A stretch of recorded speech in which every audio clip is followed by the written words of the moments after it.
एक बहुत ही नेक दिल किसान था जिसका मन अपनी जमीन और अपनी मेहनत में बसता था। फसल बोने का समय आया तो उसने अपनी बरसों की जमा पूंजी से सबसे बेहतरीन गेहूं के बीज खरीदे। किसान: मेरे मेहनती भाइयों, देखो ये बीज कितने शुद्ध और सुनहरे हैं। इस साल हमारे खेत की चमक दूर दूर तक दिखाई देगी। चलो ईश्वर का नाम लेकर इन्हें मिट्टी में सौंप देते हैं। किसान और उसके मजदूरों ने दिन भर पसीना बहाकर खेत में बीज बोए, लेकिन गांव में एक ऐसा व्यक्ति भी था जो किसान की खुशहाली देख नहीं सकता था। जब रात गहरा गई और गांव की रोशनी बुझ गई, तब वो दुश्मन चुपके से खेत की मेड़ पर आया। दुश्मन: तूने गेहूं बोए है ना, अब देख मैं इसमें कड़वाहट के ऐसे बीज मिलाऊंगा, तुझे अपनी फसल पहचानने में भी मुश्किल होगी।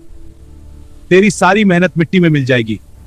दुश्मन ने जहरीली जंगली घास के बीज हर तरफ बिखेर दिए। वक्त का पहिया घूमा, बारिश हुई और जमीन से हरियाली फूट पड़ी। शुरू में सब कुछ सामान्य था, लेकिन जैसे जैसे पौधे बड़े हुए, सच्चाई सामने आने लगी। एक सुबह जब मजदूर खेत का मुआयना करने पहुंचे तो उनके चेहरे का रंग उड़ गया। मालिक, मालिक जल्दी बाहर आइए, खेत में ये क्या क्या हो रहा है? किसान: क्या बात है, तुम इतने घबराए हुए क्यों हो? मालिक, हमने तो केवल गेहूं के दाने बोए थे, फिर ये जहरीली जंगली घास कहां से आ गई? हमारा गेहूं से ज्यादा खेत को घेर लिया। मैं समझ गया, ये किसी दुश्मन की चाल है। उसने अंधेरे का फायदा उठाया है। मजदूर: मालिक हमें आज्ञा दें, हम अभी अपनी दराती लेकर चलते हैं और एक एक करके इन जंगोमी को उखाड़कर फसल बचा सकते हैं। नहीं, ऐसा करने की भूल मत करना। अगर तुम अभी उन जंगली पौधों को खींचोगे तो उनकी जड़ें गेहूं की कोमल जड़ों के साथ इतनी मजबूती से उलझी हुई हैं कि मेरा कीमती गेहूं भी साथ में उखड़ जाएगा।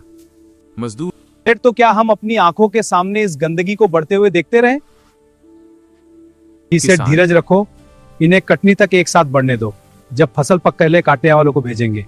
मैं उनसे कहूंगा कि पहले वे इन जंगली पौधों को चुनकर अलग करें और इनके गट्ठर बनाकर जला दें, और उसके बाद। कटनी का दिन आया और किसान का फैसला सही साबित हुआ। जो बुरा था वह राख हो गया और जो कीमती था वह सुरक्षित बच गया।